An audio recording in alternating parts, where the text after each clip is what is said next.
दोस्तों इस वीडियो में इनकम टैक्स का केस लॉ डिस्कस करेंगे, जहां पे कि टैक्स पेयर को कहा गया है कि रिकॉर्ड को रखने की जिम्मेदारी उसकी होगी। तो दोस्तों आप इस वीडियो को अंत तक जरूर देखें ताकि आप इनकम टैक्स की कॉम्प्लायंस करके पेनल्टी से बच पाएँ और अपना टैक्स बचा पाएँ। रेगुलर अपडेट के लिए सी ए सतबीर सिंह यूट्यूब चैनल को सब्सक्राइब कर लें ताकि आपको रेगुलर अपडेट मिलते रहें और आप टैक्स प्लानिंग कर पाएँ। दोस्तों केस के इफेक्ट इस प्रकार हैं। एसएससी के द्वारा अपनी लैंड को सेल किया गया और ये कहा गया कि उसकी एग्रीकल्चर लैंड है और उसने नई फार्म लैंड में इन्वेस्ट कर लिया, तो इस प्रकार उसने अपने कैपिटल गेन टैक्स को बचा लिया। दोस्तों इस केस में एसएससी ने सेक्शन 54B के अंतर्गत कैपिटल गेन की एग्जम्पशन को क्लेम किया, लेकिन दोस्तों यहाँ पे असेसिंग ऑफिसर ने इसे डिसअलाउ कर दिया। असेसिंग ऑफिसर का कहना था कि एसएससी के पास तो कोई रिकॉर्ड ही नहीं है ये शो करने के लिए कि उसके पास जो लैंड है वो एग्रीकल्चर लैंड है। ना तो उसके पास कोई रेवेन्यू रिकॉर्ड है, ना उसके पास कोई सेल के बिल है, ना ऐसा कोई प्रूफ है जिससे कि प्रूव कर पाए कि उसने इसके ऊपर कभी खेती बाड़ी की थी। और इस केस में दोस्तों कमिश्नर अपील ने टैक्स पेयर की फेवर में डिसीजन दिया कि रिकॉर्ड ज़रूरी नहीं है, तो इस प्रकार एग्जम्पशन अलाउ कर दी गई।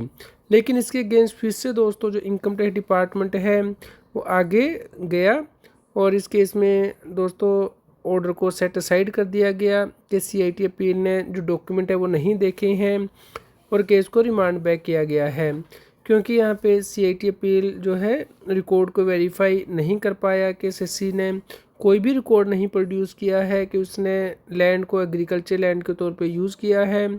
तो इस केस में कहा गया कि जो बर्डन ऑफ प्रूफ है वो जो एसएससी के ऊपर है कि उसे प्रूव करना होगा कि उसने जो लैंड है वो एग्रीकल्चर पर्पज़ के लिए यूज़ की है। तो दोस्तों इस प्रकार आपको इंश्योर करना है कि अगर आप कोई लैंड यूज़ कर रहे हैं एग्रीकल्चर पर्पज़ के लिए तो उसके रिकॉर्ड आपको मेंटेन करके रखने होंगे ताकि आप ये प्रूव कर पाएँ कि वो एग्रीकल्चर लैंड थी। तो सिर्फ क्लेम करना ही इनफ नहीं होता, आपको उसका एग्रीकल्चर स्टेटस भी प्रूव करना होता है।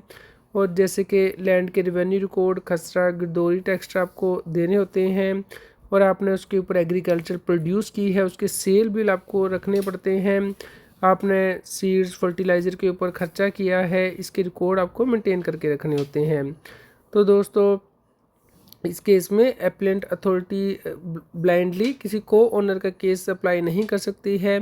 तो इस केस में एसएससी को ही ये रिकॉर्ड प्रोड्यूस करने होंगे, अदरवाइज़ उसका जो एग्रीकल्चर लैंड का एग्जम्पशन है उसे नहीं मिलेगा।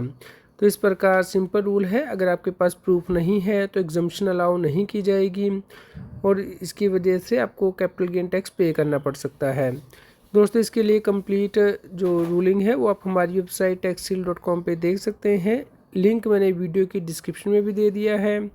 तो दोस्तों केस इंपॉर्टेंट हो जाता है, अगर आप इनकम टैक्स में एग्जम्पशन क्लेम करते हैं तो रिकॉर्ड ज़रूर मेंटेन करके रखें कि आपने जो लैंड है वो एग्रीकल्चर पर्पज़ के लिए यूज़ की है, तो ही आप एग्जम्पशन क्लेम कर सकते हैं अगर आप कोई और एग्रीकल्चर लैंड परचेज़ करते हैं।